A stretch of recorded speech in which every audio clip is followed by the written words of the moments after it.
கிறிஸ்துவில் பிரியமான உடன் விசுவாசிகளே, உலகம் முழுவதிலுமிருந்து இன்றைக்கு காலையில் எங்களோடு இணைந்து கர்த்தரை ஆராதிக்கிற கர்த்தருடைய பிள்ளைகளே, உங்கள் யாவருக்கும் கர்த்தருடைய பரிசுத்த நாமத்தில் முதலாவது வாழ்த்துக்களையும் வந்தனங்களையும் உரித்தாக்குகின்றார்.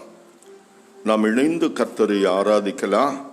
இந்த காலை தொழுகையின் ஆரம்பம் பிதா, குமாரன், பரிசுத்தாவியின் நாமத்துள்ளது. ஆமென். ஜெபிப்போம். பரிசுத்தரும் கிருபை நிறைந்தவருமாகிய நல்ல தகப்பனே, அப்போ உம்முடைய நல்ல நாமத்தை ஒரு முறை கூட பாடி துதித்து ஆராதிக்கவா, உம்முடைய பரிசுத்த சமூகத்தை நோக்கி பார்க்கவா, உம்முடைய கிருபையின் கரங்களை பற்றி கொள்ளவா தந்த வாய்ப்புக்காக ஸ்தோத்திரம். எத்தனையோ பேருக்கு கிடைக்காத இந்த நல்ல தருணத்தை அடிமைகளுக்கு நீ தந்தீரையா. உலகம் முழுவதிலும் இருந்து நாங்கள் ஒரு குடும்பமாக உம்மை ஆராதிக்கும் போது உம்முடைய நாமம் மகிமைப்படுவதாக. இந்த நாளிலும் தகப்பனே, பாவ பாரங்களோடு கட்டுகளோடு இருக்கிற உம்முடைய பிள்ளைகளை பாவ கட்டுகளிலிருந்து விடுவியும் ஐயா. வியாதியோடு, பண தேவைகளோடு, மனப்பிரயாசத்தோடு, வேதனைகளோடு இருக்கிற உம்முடைய மக்கள் இன்றைக்கு காலையில் உம்முடைய சமூகத்தை நம்பிக்கையோடு நோக்கி பார்க்கும்போது நிச்சயமான ஒரு விடுதலை, சமாதானம், ஆறுதல் உம்முடைய பிள்ளைகளுக்கு உண்டாகட்டும், கிடைக்கட்டும். உமக்கு பிரியமான ஆராதனையை ஏறெடுத்து படைப்பதற்கு எங்களையும் தகுதிப்படுத்தும், பரிசுத்தப்படுத்தும். எங்கள் வாயின் வார்த்தைகளோ இருதயத்தின் தியானமோ உம்முடைய சமூகத்திலே பிரியமா இருக்கட்டும். எங்களை மறைத்து உம்மை மகிமைப்படுத்தும். ஆவியானவரே, இந்த ஆராதனையை பொறுப்படுத்திக் கொள்ளுங்க, வழி நடத்துங்க. ஆண்டவர் இயேசுவின் மூலம் ஜெபிக்கிறோம் பிதாவே, ஆமென். பாடல் புத்தகத்திலே 62வது ஞான பாடல், அதில் 5 சரணங்களை மட்டும் பாடுவோம். தூதர்கள் விண்ணில் பாடிய தயாபரருக்கு துதி செலுத்து சகல நரரின் கூட்டமே என்ற பாடல்.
ஆசீர்வதிக்கவும்.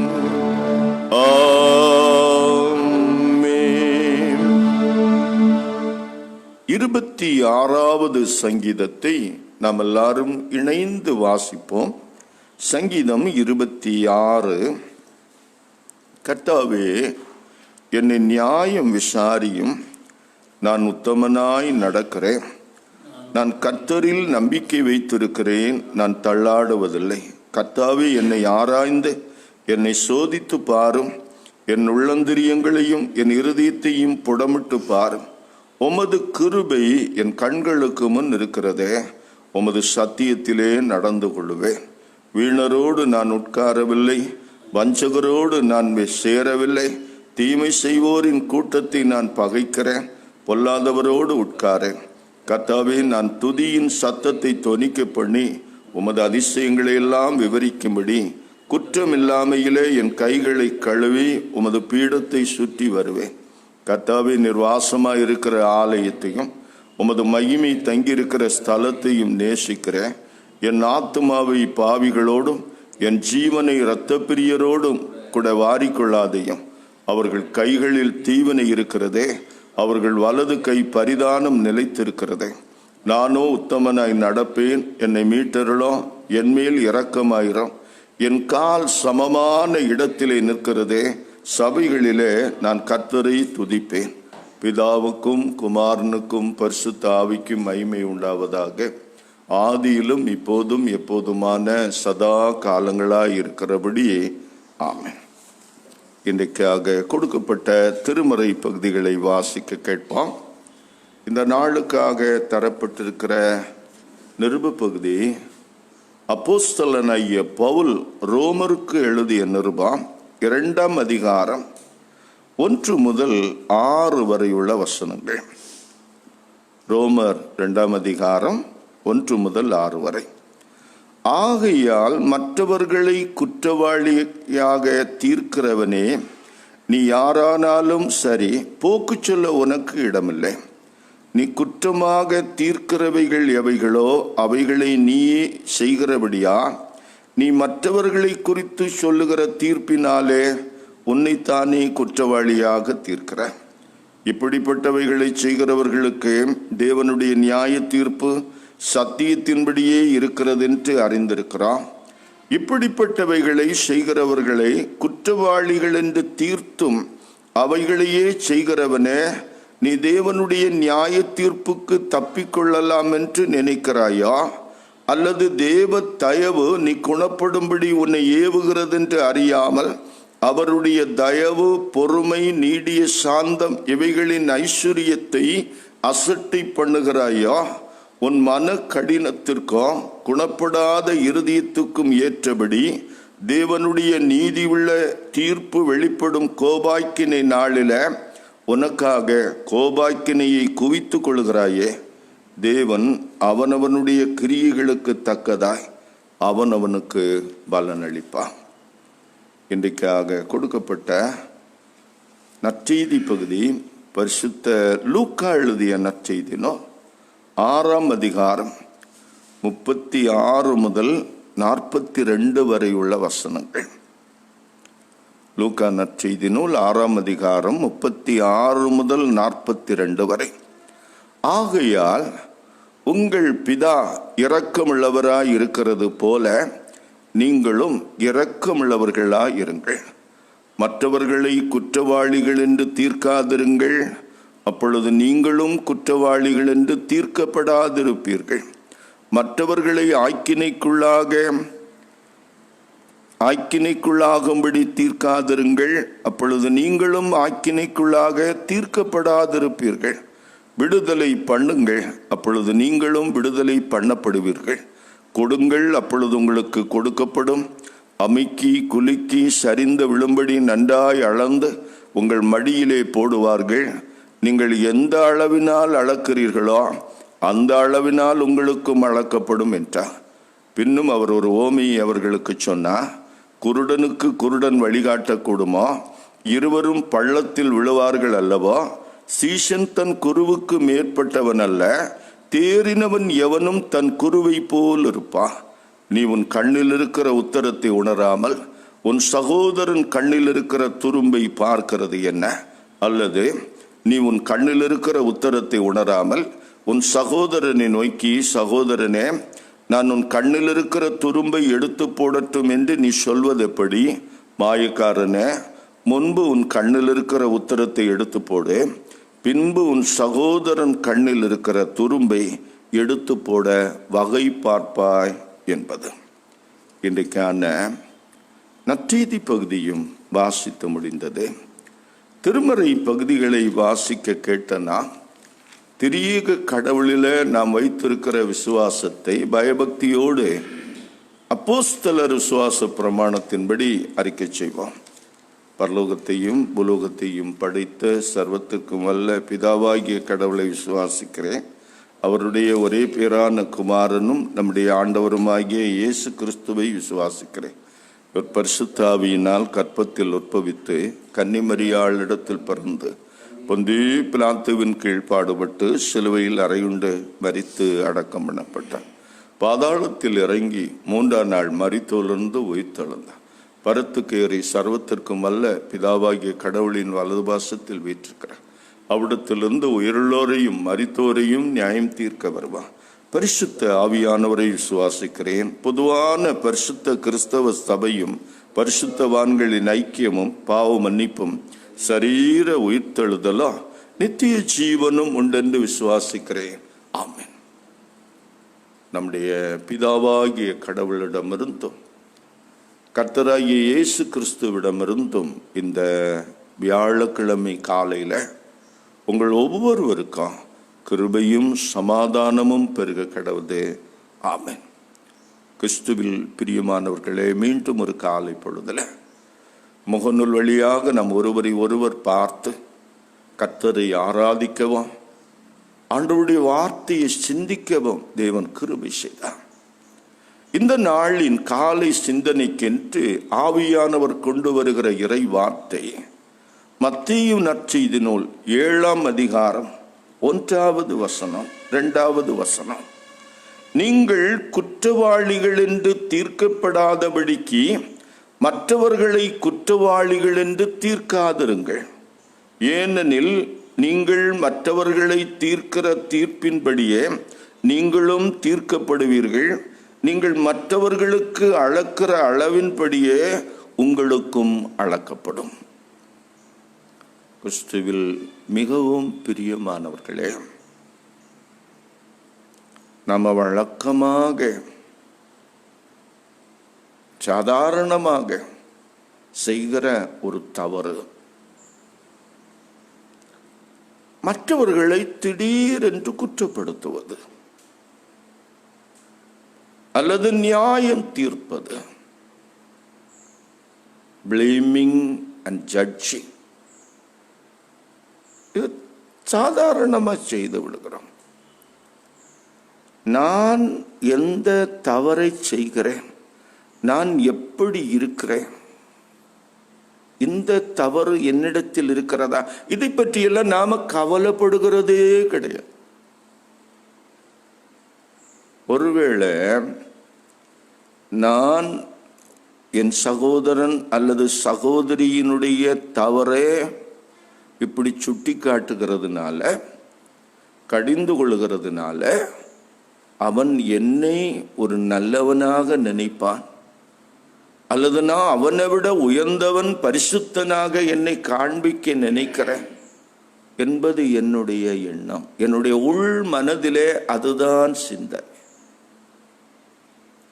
ஆண்டவர் சொல்றாரு, மற்றவர்களை குற்றவாளிகள் என்று தீர்க்காதிருங்கள். ஒரு வீட்டில்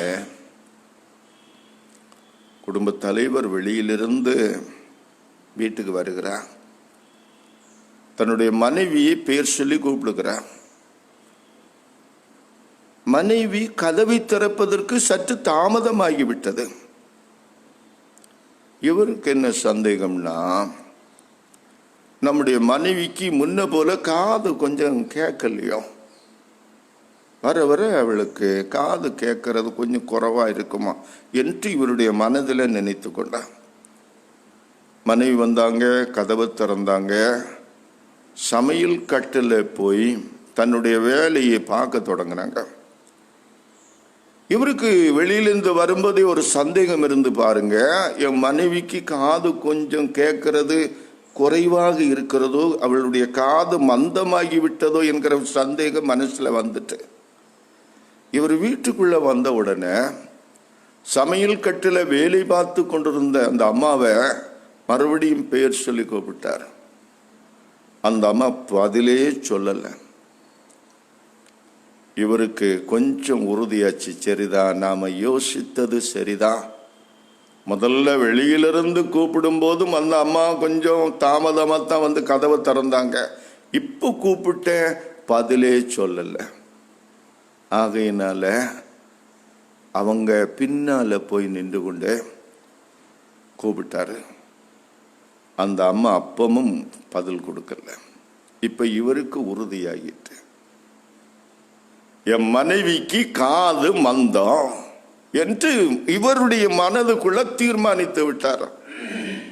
ஆகையினால முன்னால போய் சொன்னாரு, கை செய்கை வைத்து சொன்னாரு, உனக்கு காது மந்தமா போச்சு, நம்ம ஒரு நல்ல மருத்துவரிடத்துல உடனடியா காட்டணும்.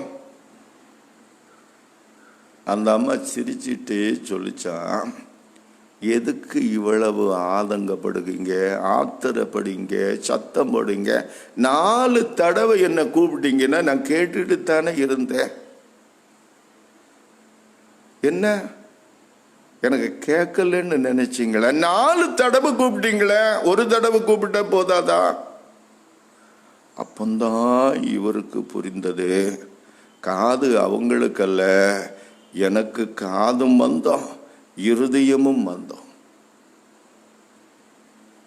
இதை ஏன் சொல்லுகிறேன் என்றால், மற்றவர்களே நாம குற்றவாளிகள் என்று தீர்க்கும் போது முடிவு என்ன வரும் தெரியுமா? ஆண்டவர் சொல்லுகிறார், தீர்ப்பு நாம குற்றவாளிகளாக தீர்க்கப்பட்டு விடுவோம். மற்றவர்களை குற்றவாளிகள் என்று தீர்க்காதிருங்கள். ஏனெனில் மற்றவர்களை தீர்க்கிற தீர்ப்பின்படி நீங்கள் தீர்க்கப்படுவீர்கள். மற்றவர்களை அளக்கிற அளவின்படி கடவுள் உங்களை அளக்கிறான், நம்மை அளக்கிறான். அவன் தவறு செய்தவன், மோசமானவன், உருப்படாதவன், பயனற்றவன், பொறுப்பற்றவன். அப்படி ஒரு ஆளை உடனடியாக தீர்க்கிறோம் இல்லையா? ஆண்டவர் இந்த அளவுகோலாக வைத்து, எடையாக வைத்து, நாம் எந்த அளவின்படி மற்றவனை அளந்து குற்றவாளி என்று சொன்னோமோ அதே அளவில் நம்மை அந்த தராசில வைத்து அளந்து அவர் நமக்கு தீர்ப்பிடுவார். இந்த 1 தாலந்து வாங்கின வேலைக்காரன் இருக்கிறான் பாருங்க, அவன் தன்னுடைய பொறுப்பை செய்யாம எஜமான குற்றவாளியாக பார்த்தான். நிற்பொல்லாதவ, விதைக்காத இடத்தில் அறுக்கிறவ, தூற்றாத இடத்தில் சேர்க்கிறவ, கடின மனமுள்ள ஒரு மனிதன். ஆகையினால தான் உம காசை வாங்கி நான் மண்ணில் புதைத்து வைத்தேன். கடைசியா அந்த எஜமான் அவனை பார்த்து என்ன சொன்னார் தெரியுமா? உன் வாயின் வார்த்தைகளினாலே உனக்கு தீர்ப்பிடுகிறேன். நான் பொல்லாதவனா இருந்தா நீ என்ன செய்திருக்கணும்? என் பணத்தை நான் கேட்பேன், நான் திரும்பி வரும்போது இந்த பணத்தை பற்றி நீ என்ன செய்தாய் என்று உன்னிடத்தில் விசாரிப்பேன். நீ அதை காசு கடைக்கார இடத்துல கொடுத்திருக்கணும். அதுதான் பொறுப்பு. நீ என்னை குற்றவாளியாக தீர்க்கும்படி, என்னை குற்றப்படுத்தும்படி மனசுல தீர்மானித்து கொண்டே இருந்தே தவிர உன்னுடைய பொறுப்பை செய்ய மறந்து போன. உன் வாயின் வார்த்தைகளினாலே உன்னை தீர்ப்பிடுகிறேன் என்று அவனை பாதாள சிறையிலே போட்டான். என் அன்புக்குரியவர்களே, பல வேளைகளில் இதே தவறை ஆவிக்குரிய மக்கள் என்று நினைக்கிற நீங்களும் நானும் செய்கிறோம். மற்றவர்களை எளிதில் தீர்ப்பிடுகிறோம். சபையா இருக்கட்டும், சமூகமா இருக்கட்டும், அலுவலகமா இருக்கட்டும், வீட்டிலேயா இருக்கட்டும். பல வீடுகளில பிரச்சனை என்ன? சிலர் எப்ப பார்த்தாலும் மற்றவங்களை குற்றம் சொல்லிக்கொண்டே இருப்பார்கள். வயது முதிர்ந்தவர்கள், மாமியாராயிருப்பவர்கள் மருமக்களை குற்றம் சொல்லுகிறார்கள். கணவன் எப்ப பார்த்தாலும் மனைவியை குற்றம் சொல்லுகிறான், அல்லது மனைவி எப்ப பார்த்தாலும் கணவரை குற்றம் சொல்லுகிறார். பிள்ளைகள் எப்ப பார்த்தாலும் பெற்றோரை குற்றம் சொல்லுகிறார்கள். சில பெற்றோர்கள் எப்ப பார்த்தாலும் வாலிப பிள்ளைகளை பார்த்து குற்றம் சொல்லிக்கொண்டே இருக்கிறார்கள். இது தவறு என்று வேதம் சொல்லுகிறது. வேதம் அழகாக சொல்லுகிறது. அன்புக்குரியவர்களே, ரோமர் 2ஆம் அதிகாரம் 1ஆம் வசனத்துல, மற்றவர்களை குற்றவாளியாக தீர்க்கிறவனே, நீ யாரானாலும் போக்கு சொல்ல உனக்கு இடமில்லை. நீ குற்றமாக தீர்க்கிறவைகள் எவைகளோ அவைகளை நீயே செய்கிறபடியா. இந்த குற்றம் என் சகோதரனிடத்திலே பார்க்கிற குற்றம், என் சகோதரன், என் சகோதரி, என் தாய் தொடர்ந்து செய்து கொண்டிருக்கிற குற்றம் என்னிடத்தில் இருக்கிறதா என்பதை முதல்ல கண்டுபிடிக்கணும். இதே குற்றத்தை நானும் செய்து கொண்டிருந்தால் நான் என் சகோதரனை குற்றம் சாட்டுவதற்கு எனக்கு தகுதி கிடையாது. தத்துவ ஞானி ஒரு இடத்துல ஒரு தாய் தன்னுடைய குழந்தையை கொண்டு போய், என் குழந்தைக்கு ஒரே ஒரு ஆலோசனையை நீங்கள் சொல்ல வேண்டும் என்று கேட்டாளா. அவர் சொன்னார், உன் பிள்ளைக்கு நல்லா தானே இருக்கிறது, என்ன ஆலோசனை சொல்லணும்? அவங்க சொன்னாங்களே, என் பிள்ளை ரொம்ப ஸ்வீட்டு சாப்பிடுகிறான், அதிகமாக ஸ்வீட்டு சாப்பிடுவது உடலுக்கு கேடு என்று நீங்கள் சொல்லி கொடுக்கணும். அவர் சொன்னாரா, நீ போய்விட்டு 1 மாதம் கழித்து வா. இந்த அம்மாவுக்கு அப்போ ஒன்றுமே புரியல. இந்த ஒரு சின்ன ஆலோசனை சொல்லுகிறதுக்கு 1 மாதம் அவகாசமா என்று தன்னுடைய குழந்தை எடுத்து விட்டு வீட்டுக்கு போய்விட்டார். திரும்பி 1 மாதம் கழித்து வந்தாள். அவர் தன்னுடைய மடியில குழந்தையை வைத்து கொண்டு சொன்னாரா, என் பிள்ளை, நீ நல்ல பிள்ளை, நான் சொல்லுகிறத கேட்பாய் என்று நான் நினைக்கிறேன், நம்புகிறேன். நீ இனிப்பு அதிகமாக சாப்பிடக்கூடாது. இனிப்பு சாப்பிட்டா வாயில் உள்ள பற்கள் கெடும், பூச்சி வயிற்றில் உருவாகும், ஜீரண சக்தி குறையும், அதனால உனக்கு பின்னால நிறைய கேடு வரும் என்று சொன்னாராம். இந்த பிள்ளை, தாத்தா சரி சரி சரி, அப்படியே கேட்கிறேன், அப்படியே செய்கிறேன், அதையே பின்பற்றுவேன் என்று தலையசைத்ததான். இந்த அம்மாவுக்கு பெரிய சந்தோஷம். பிள்ளை தாயிடத்தில் கொடுத்தார். தாய் அதை மடியில வாங்கி வைத்து கொண்டு கேட்டாளா, எவ்வளவு உபதேசத்தையும் சொல்லுகிறதுக்கு என்ன 1 வார அவகாசம் எடுத்துக்கொண்டீர்கள்? இதுக்கு 1 மாத அவகாசம் தேவையா? அவர் சொன்னாராம், நீ நினைக்கிறது போல் இல்லை. 1 மாதத்துக்கு முன்பாக நீ என்னிடத்திலே வந்து உன் குழந்தையை பார்த்து இனிப்பு சாப்பிடாதே என்று சொல்லும் போது தார்மீக ரீதியில அதை சொல்லுகின்ற தகுதி என்னிடத்தில் இல்லை. ஏனென்றால் அப்போது நான் அதிகமாய் இனிப்பு சாப்பிடுகிற பழக்கம் உள்ளவனாக இருந்தேன். 1 மாத காலம் நான் இனிப்பு சாப்பிடுவதை குறைத்து விட்டேன். இப்போது உன் பிள்ளைக்கு இந்த உபதேசத்தை சொல்லுவதற்கு எனக்கு தகுதி இருக்கிறது, ஆகையினால் தான் இப்போது சொல்லுகிறேன். என் அன்புக்குரியவர்களே, மற்றவர்களை குற்றம் சாட்டும் போது அந்த தவறிலே எனக்கு எந்த அளவுக்கு பங்கு இருக்கிறது என்பதை யாரும் நினைப்பதில்லை. தங்களுடைய தவறுகளை வெளிப்படையாக மறைக்க முயற்சிப்பவர்கள் மற்றவர்களை தைரியமாக குற்றம் சாட்டி இன்றைக்கு சமூகத்திலே அதுதான் நடந்து கொண்டிருக்கிறது, வீடுகளிலே அதுதான் நடந்து கொண்டிருக்கிறது. வேதம் சொல்லுகிறது, நீங்கள் குற்றவாளிகளாக தீர்க்கப்படாதபடிக்கு மற்றவர்களை குற்றவாளிகளாக தீர்க்காதீர்கள். ஆண்டவராகிய இயேசு கிறிஸ்துவிடத்தில் பாவியான ஸ்திரியை கொண்டு வந்து கல்லறிவதற்காக கொண்டு வந்தார்கள். ஆண்டவர் தரையில என்ன எழுதினார்? உங்களில் பாவமில்லாதவன் எவனோ அவன் முதல் கல்லை எறிய கடவன். எல்லாரும் போய்விட்டார்கள். மனசாட்சி உறுத்தப்பட்ட ஒவ்வொருவரும் அந்த வழியே போய்விட்டார்கள். அந்த பாவியான ஸ்திரியை பார்த்து ஆண்டவர் என்ன சொன்னா, நானும் உன்னை குற்றவாளியாக தீர்க்கிறதில்லை, இனி பாவம் செய்யாதே.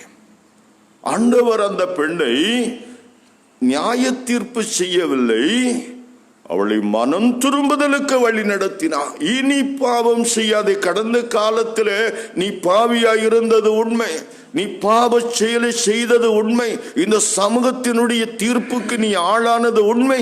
ஆனால் மனம் திரும்பி இனி ஒரு பரிசுத்த வாழ்க்கை வாழ்வதற்கு தீர்மானம் எடுத்துக்கொள். ஒரு புதிய தீர்மானத்தை நீ செய்வதற்கு ஒப்புக்கொள். அதுதான் கர்த்தருடைய பிள்ளைகளிடத்தில் ஆண்டவர் எதிர்பார்க்கிற காரியம். என் அன்புக்குரியவர்களே, வேதம் அழகாக சொல்லுகிறது.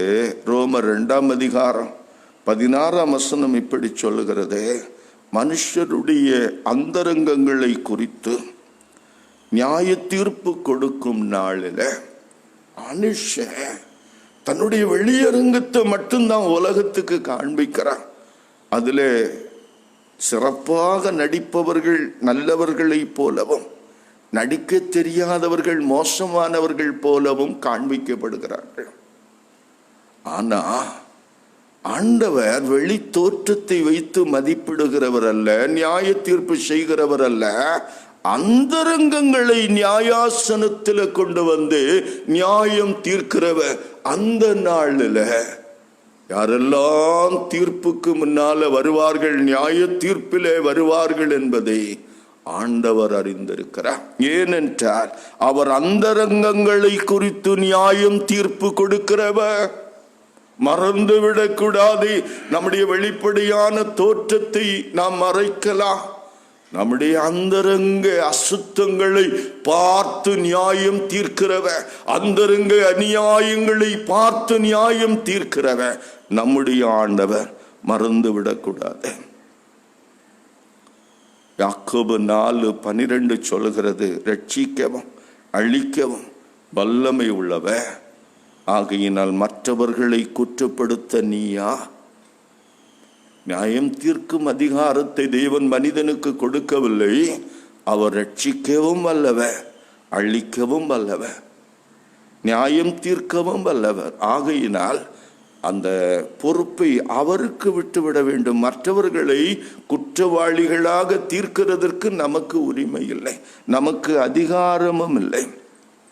நாம் என்ன செய்யணும்? ரோமர் 14:12 சொல்லுகிறது, ஆதலால் நம்மில் ஒவ்வொருவனும் தன்னை குறித்து தேவனுக்கு கணக்கு ஒப்புவிப்பான். நம்முடைய காரியம் என்ன? நான் தேவ சமூகத்தில் நிற்கும் போது, என்னை குறித்து ஆண்டவர் விசாரிக்கும் போது, நான் என்ன கணக்கை தேவனுக்கு ஒப்புவிப்பேன் என்கின்ற உணர்வு, என்கின்ற ஒரு எண்ணம் நம்ம ஒவ்வொருவருக்கும் இருக்க வேண்டும். விசுவாசிகள் ஒவ்வொருவருக்கும் அப்படிப்பட்ட ஒரு சிந்தை இருக்க வேண்டும். அது குடும்பமா இருக்கட்டும், திருச்சபையா இருக்கட்டும்.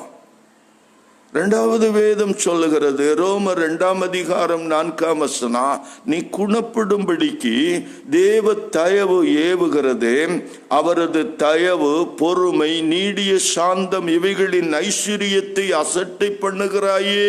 நான் மற்றவர்களை குற்றப்படுத்தி கொண்டே இருந்து நான் மனம் திரும்புதலை தாமதப்படுத்துகிறேன், நான் பாவத்தை விட்டு விலகுவதை தாமதப்படுத்துகிறேன், நான் பரிசுத்தத்திலே வளருவதை தாமதப்படுத்தி கொண்டே இருக்கிறேன் என்றால் நான் என்ன செய்கிறேன்?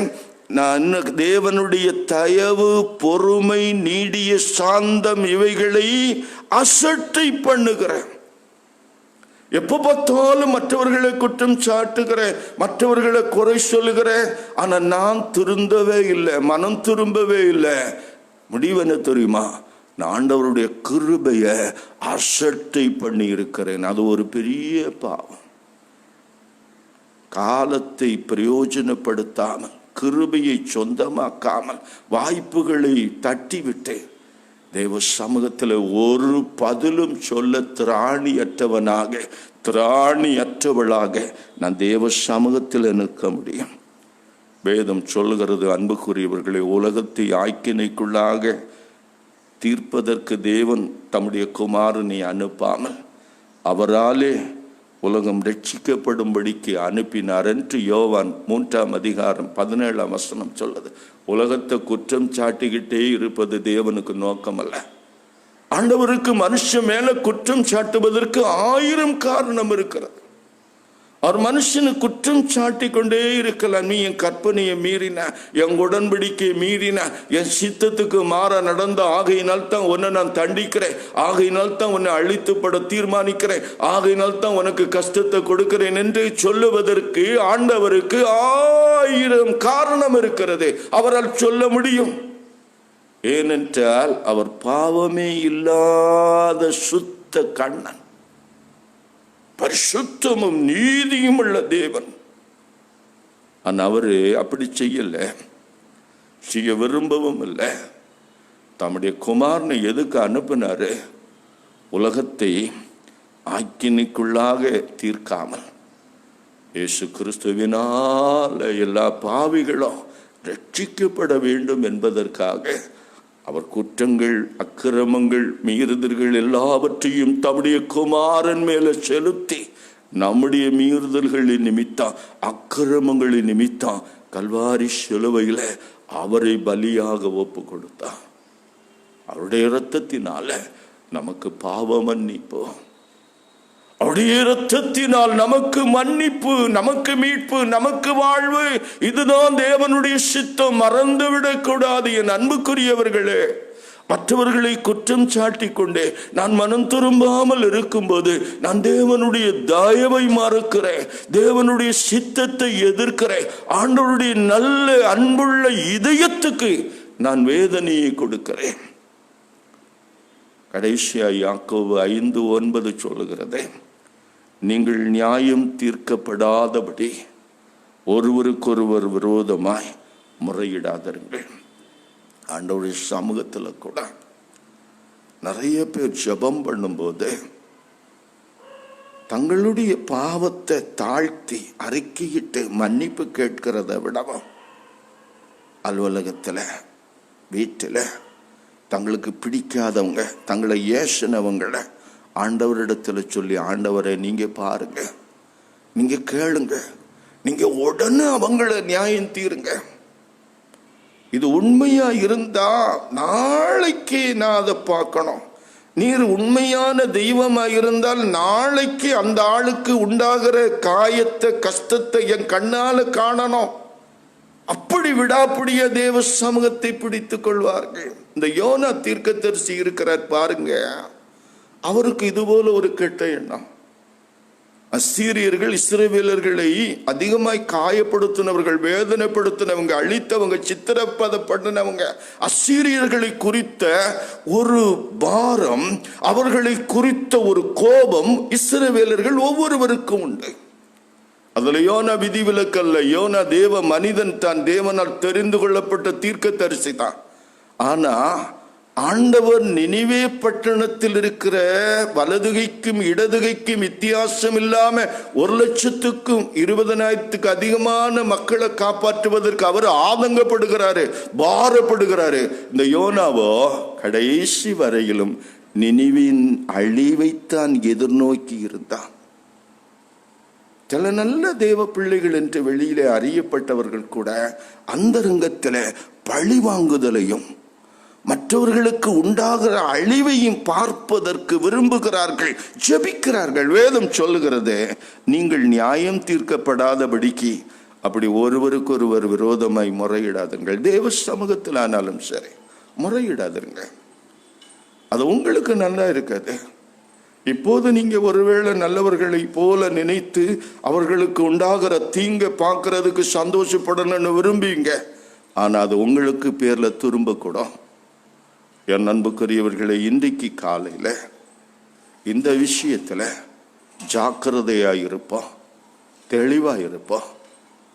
நம்மை தாழ்த்தி தேவ சமூகத்துல ஒப்பு கொடுப்போம். ஒவ்வொரு முறை என் சகோதரனிடத்துல, சகோதரி இடத்துல ஒரு தவறை, பலவீனத்தை, குற்றத்தை நான் காணும் போது நான் தேவ சமூகத்துல உட்கார்ந்து, ஆண்டவரே இந்த குற்றம் என்னில் இருக்கிறதா என்று பார்த்து என்னை மனம் திரும்புதலுக்கு நடத்தும், என்னை ஒப்பு கொடுக்கிறேன் என்று நம்மை தாழ்த்தி கொண்டிருப்போமானா ஆண்டவர் நம்ம பரிசுத்தப்படுத்தி நம்மை மன்னித்து அவருடைய பிள்ளையாக வைத்திருப்பது மாத்திரமல்ல, நம்முடைய பரிசுத்த ஜீவியத்தை, நல்ல கிரியையை பார்த்து அவர்களும் திருந்தக்கூடும்.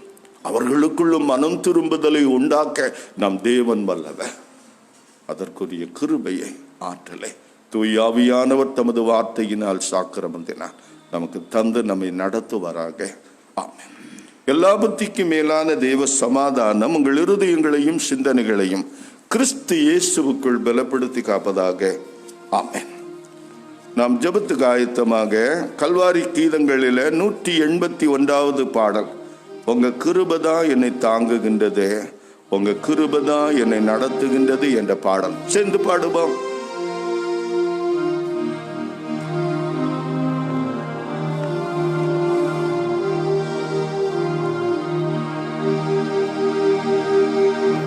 உங்க கிருபைதான் என்னை தாங்குகின்றது, உங்க கிருபைதான் என்னை நடத்துகின்றது, உங்க கிருபைதான் என்னை தாங்குகின்றது, உங்க கிருபைதான் என்னை நடத்துகின்றது.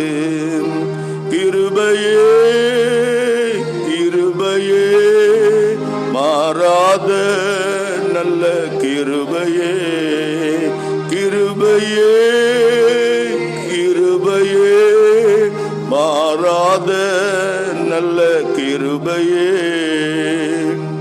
உடைக்கப்பட்ட நேரத்தில் எல்லாம் என்னை உருவாக்கின கிருபை இது, உடைக்கப்பட்ட நேரத்தில் எல்லாம் என்னை உருவாக்கின கிருபை இது. கிருபையே கிருபையே மாறாத நல்ல கிருபையே, கிருபையே கிருபையே மாறாத நல்ல கிருபையே. சோர்ந்து போன நேரத்தில் எல்லாம் என்னை சூழ்ந்து கொண்ட கிருபை இது, சோர்ந்து போன நேரத்தில் எல்லாம் என்னை சூழ்ந்து கொண்ட கிருபை இது. கிருபையே கிருபையே மாறாத நல்ல கிருபையே, கிருபையே கிருபையே மாறாத நல்ல கிருபையே. ஒன்றுமில்லா நேரத்தில் எல்லாம் எனக்கு உதவி செய்த கிருபை இது, ஒன்றுமில்லா நேரத்தில் எல்லாம் எனக்கு உதவி செய்த கிருபை இது. கிருபையே கிருபையே மாறாத நல்ல கிருபையே, கிருபையே கிருபையே மாறாத நல்ல கிருபையே. ஜெபிப்போம். நல்ல தகப்பனே, இந்த நாளில் நீ தந்த நல்ல வார்த்தைகளுக்காய் ஸ்தோத்திரம். நாங்கள் குற்றவாளிகளாக தீர்க்கப்படாதபடிக்கு மற்றவர்களை குற்றவாளிகளாக தீர்க்காதிருங்கள் என்று எங்களுக்கு சொல்லி தந்தீரையா. நாங்கள் அளக்கிற அளவின்படியே நீர் எங்களை அளக்கிறேன். நாங்கள் எந்த வார்த்தைகளை சொல்லி மற்றவர்களை குற்றவாளிகளாக தீர்க்கிறோமா அந்த வார்த்தைகளையே எங்களுக்கு திருப்பி சொல்லவே. ஆமாண்டவரே, எங்கள் ஆண்டவர் நீதியும் பரிசுத்தமும் உள்ளவர், அந்தரங்கங்களை பார்த்து முழுமையாய் நியாயம் தீர்க்கிறவர். ஆகையினால நாங்கள் மற்றவர்களை குற்றவாளிகளாய் தீர்ப்பதல்ல, மற்றவர்கள் மனம் திரும்பி சத்தியத்தை அறியும் அறிவிலே வருவதற்கு, நீதியின் பாதையில் நடப்பதற்கு, தங்கள் தவறுகளை அவர்களாய் உணர்ந்து தெய்வ வசனத்தினாலே உணர்ந்து ஆவியானவராலே தொடப்படுவதற்கு அவர்களுக்காக பொறுப்படுத்த செபிக்கவா. எங்களுடைய வாழ்க்கையை பரிசுத்தத்திலே காத்து கொள்ளவா. இந்த நாளில் எங்களோடு பேசினிறையா. இந்த உலகத்தில் ஒரு மனிதனா கெட்டு போவது, குற்றப்படுத்துவது தேவனுடைய நோக்கம் அல்ல. எல்லாரும் மனம் திரும்பி இயேசு கிறிஸ்துவின் மூலம் ரட்சிக்கப்பட வேண்டும் என்பது தேவனுடைய சித்தமும் திட்டமும் தயவுமாய் இருக்கிறது. நம்முடைய தாய்வை நாங்கள் அசட்டை பண்ணி விடாதபடிக்கு எங்கள் ஒவ்வொருவரையும் காத்து கொள்ளும் ஆண்டவரே. அநேக குடும்பங்களில் ஒருவருக்கொருவர் குறை சொல்லி குற்றம் சொல்லி ஆண்டவரே ஒருவர் நியாயம் தீர்ப்பதனால எவ்வளவோ குடும்பங்களில் பிரச்சனைகள், பிரிவினைகள், போராட்டங்கள் ஆண்டவரே. அலுவலகத்தில் ஒருவர் குற்றம் சாட்டி கொண்டே இருப்பதனால எவ்வளவு பணிகள் முடங்கி போகிறது, வளர்ச்சிகள் தேக்கம் அடைகிறது. சமூகத்தில் கூட ஆண்டவரே தங்களுடைய காரியங்களை குறித்து சிந்திக்காமல் மற்றவர்களை குற்றம் சாட்டி கொண்டே இருக்கின்ற தலைவர்களை நாங்கள் பார்க்கிறோம் ஐயா. இந்த நாளில் இந்த வசனத்தை கொண்டு ஒவ்வொருவரோடு நீர் பேசும் ஐயா. ஒவ்வொருடைய உள்ளத்திலும் பேசும் ஆண்டவரே. தகப்பனே, இந்த நாளை ஆசீர்வதியும்.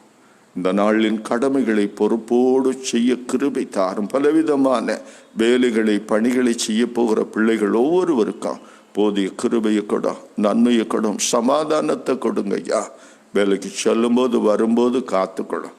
குறிப்பாக இந்த கொரோனா பெருந்தொற்றினால பாதிக்கப்பட்டிருப்பவர்கள், பலவிதமான கொடிய வியாதிகளினால் அவதிப்படுகிறவர்கள், மருத்துவமனையிலே சிகிச்சை பெறுகிறவர்கள், வீடுகளிலே தனிமைப்படுத்தி இருக்கிறவர்கள் ஒவ்வொருவரையும் நீர் கண்ணோக்கி பார். நல்ல சுகத்தை அவர்களுக்கு கொடும் ஆண்டவரே. உடைய வல்ல கரங்களினால தாங்கும் ஆண்டவர். உடைய இரத்தத்தினால கழுவி சுத்தப்படுத்தும், சுகப்படுத்தும். நல்ல தகப்பன, இந்த நாளிலும் கூட மருத்துவ பணி செய்கின்ற மருத்துவர்கள், தாதியர்கள், மருத்துவ பணியாளர்களுக்காக ஜெபிக்கிறார். அத்தியாவசிய பணிகளான குடிநீர், மின்சாரம், நுகர்பொருள், விவசாயம், வியாபாரம், தகவல் தொடர்பு துறை மற்றும் அஞ்சல் துறை, இப்படி ஒவ்வொரு பணிகளுக்காக ஜெபிக்கிறேன். தாவே ஒவ்வொருவரையும் பாதுகாத்து கொள்ளும். வேலைக்கு செல்லும் போது வரும்போது ஒவ்வொருவரையும் பாதுகாத்து நடத்தும் ஐயா. உடைய இரக்கம் ஒவ்வொருவருக்கும் கிடைக்கட்டும். நல்ல தகப்பனை, தேசத்தையும் தேச தலைவர்களையும் ஆசீர்வதிங்க. உலக தலைவர்களை ஆசீர்வதிங்க. இந்த கொரோனா தடுப்பு மருந்துக்காய் உழைக்கிற விஞ்ஞானிகளோடு நம்முடைய இரக்கம் இருக்கட்டும். விரைவிலே இதை குறித்து ஒரு தீர்வு உண்டாகத்தக்கதாக தேவரீர் கிருபை செய்யும் ஐயா. இன்று பிறந்த நாளை காண்பவர்கள், திருமண நாட்களை ஆசரிக்கிற மக்கள் ஒவ்வொருவரோடு நம்முடைய கிருபை இருக்கட்டும். புதிய பிறந்த நாளை காணுகிற நம்முடைய பிள்ளைகள் புதிய இரக்கங்களை, கிருபைகளை பெற்றுக்கொள்ள செபிக்கிற நல்ல தகப்பனே. இந்த நாளிலும் தூர இடங்களுக்கு பிரயாணமாய் செல்லுகிறவர்கள், வெளிநாடுகளுக்கு பிரயாணப்பட்டு செல்ல தீர்மானம் எடுக்கிற பிள்ளைகள் பாதுகாப்பான பயணங்களை பெற்றுக்கொள்ளும்படியாக செபிக்கிற இந்த நாள் முழுவதும் எங்களோடு கூடுகிறோம். வறுமையினால, கடன் தொல்லையினால, வாழ்க்கையில் பலவிதமான இழப்புகளினால கண்ணீரின் சாகரத்தில் இருக்கிற நம்முடைய பிள்ளைகளை ஆறுதல் படுத்தும், தைரியப்படுத்தும். நான் உங்களை திக்கற்றவர்களாய் விடேன் என்று சொன்ன தேவன் நம்முடைய பிள்ளைகளை பலப்படுத்து ராஜா. எங்களை தாழ்த்துகிறோம். படிக்கிற பிள்ளைகள், ஆன்லைனில் படிக்கிற மாணவ மாணவிகள் ஒவ்வொருவரோடும் நம்முடைய கிருபை இருக்கட்டும். இயேசு கிறிஸ்துவின் நாமத்தில் ஜெபிக்கிறோம் பிதாவே, ஆமென். பரமண்டலங்களில் இருக்கிற எங்கள் பிதாவே, நாம் பரிசுத்தப்படுவதாக, இந்த ராஜ்யம் வருவதாக, இந்த சித்தம் பரமண்டலத்திலே செய்யப்படுகிறது போல பூமியிலேயும் செய்யப்படுவதாக. அந்தந்து வேண்டி எங்கள் ஆகாரத்தை இன்றும் எங்களுக்கு தார். எங்கள் கடனாளிகளுக்கு நாங்கள் மன்னிக்கிறது போல எங்கள் கடன்களை எங்களுக்கு மன்னி. எங்களை சோதனைக்குட்பட பண்ணாமல் தீமை நின்று எங்களை ரட்சித்துக்கொள்ளும். ராட்சியமும் வல்லமையும் மகிமையும் என்றென்றைக்கும் இடைகளே, ஆமென். ஆசீர்வாதம் நம் ஆண்டவர் இயேசு கிறிஸ்துவின் கிருபையும் பிதாவாகிய தேவனுடைய அன்பும் பரிசுத்தாவின் ஐக்கியமும் திருவுறவும் உங்கள் அனைவரோடும் இந்த நாள் முழுவதும் தங்கியிருப்பதாக. ஆமென். என் ஆத்துமாவே கர்த்தரை ஸ்தோத்திரி, என் முழு உள்ளமே பரிசுத்த நாமத்தை ஸ்தோத்திரி. என் ஆத்துமாவே கர்த்தரை ஸ்தோத்திரி, அவர் செய்த சகல உபகாரங்களையும் மறவாதே. ஆமென். சமாதானத்தோடு வாழ்வோம். அன்புக்குரியவர்களே, இந்த காலை தொழுகை உங்களுக்கு பிரயோஜனமாக இருந்திருக்கும் என்று நம்புகிறோம். உங்களுக்கு பிரயோஜனமாக இருந்தால் மற்றவர்களுக்கும் நீங்கள் இதை பகிர்ந்து கொள்ளுங்கள். ஒவ்வொரு நாளும் காலையில் 7 மணிக்கு நாம் இணைந்து கர்த்தரை ஆராதிக்கலாம். நாம் எங்கிருந்தாலும் நம்மை பார்க்கிற, அறிகிற, உதவி செய்ய வல்லமையுள்ள ஆண்டவர் நம்மோடு இருக்கிறார். இம்மானுவேலாக நம்மோடு கூட இருந்து நம்மை இவர் பாதுகாத்து நடத்த வல்லவராக இருக்கிறார். அவருக்கு நம்ம ஒப்பு கொடுப்போம். God bless you. Thank you.